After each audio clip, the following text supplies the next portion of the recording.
وعبد الواحد السيد كده بيزعق لدفاع الزمالك بعد ما ساب الكره اللي فاتت. حازم عدى، اخترق حازم، لعبها حلوه عند جعفر، انفراد لجعفر، يلعب بالعرض، وهي بقى نصيبها الثالث.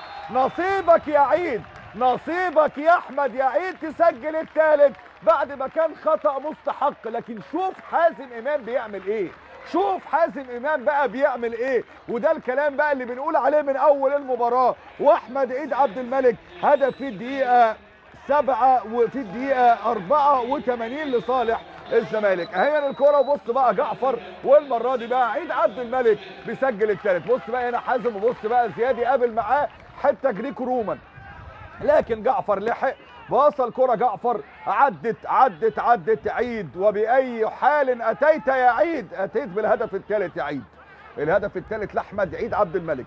واللي ياخد باله ويركز يشوف ان احمد عيد عبد الملك منذ انضمامه لنادي الزمالك في لمحه هجوميه اتغيرت بشكل ايجابي. طبعا انا اتفق مع الكابتن حسام حسن ان شيكابالا